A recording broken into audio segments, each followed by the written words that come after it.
In episode 22, Atesh and Merkan agree to spend their final night together in the same room. When morning comes and Merkan is ready to leave, a taxi is called. Everyone except Atesh goes outside to see her off. The servants load Merkan's suitcase into the trunk, and the moment of farewell arrives. Merkan looks at her mother and softly whispers, "Mom?" Nurman embraces her tightly and tells her that everything will be fine. She encourages Merkan to enjoy life in London, to walk, to smile, and to live freely. Then Hyder steps forward and gently says, "My daughter."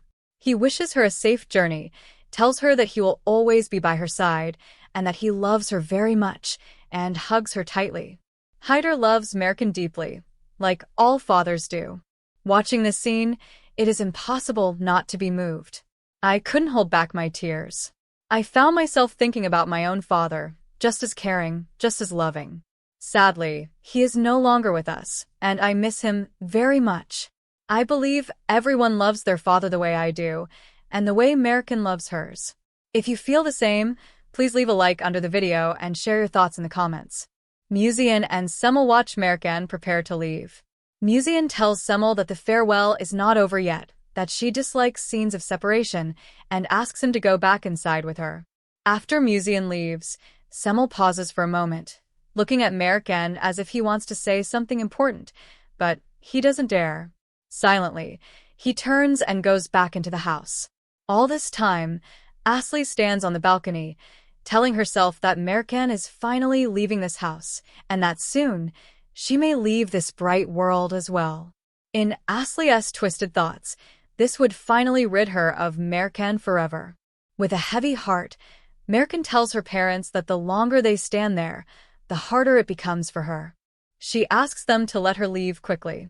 She also says goodbye to Banaz and Barat. Just as Merkan is about to get into the taxi, Atesh comes out of the house and walks toward her. Seeing him, Merkan stops and waits. They look at each other with tears in their eyes, yet neither says a word.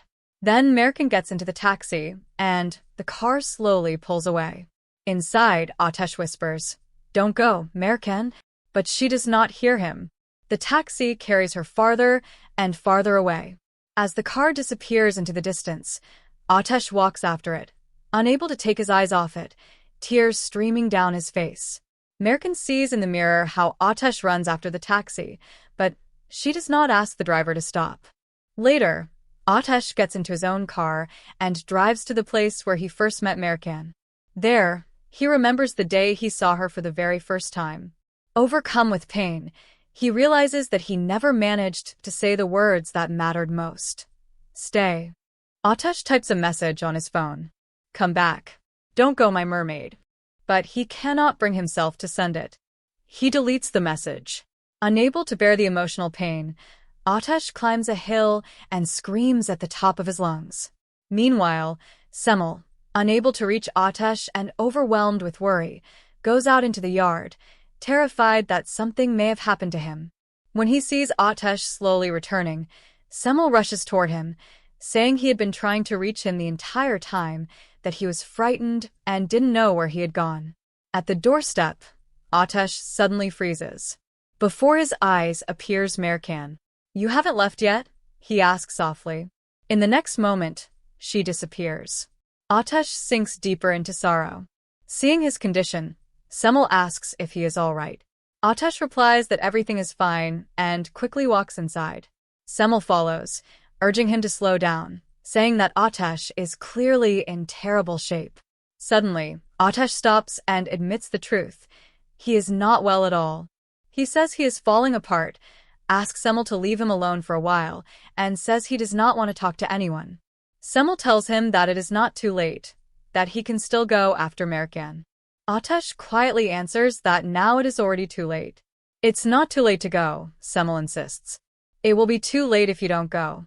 And you will regret it." Atesh says nothing and walks away. Semel calls after him, saying he does not understand how two people can love each other so deeply and yet hurt each other, and themselves so much. He prays that Allah will guide them. Atesh enters his room. As soon as he opens the door, he once again sees Merkan smiling at him. You didn't leave, he whispers. She disappears instantly.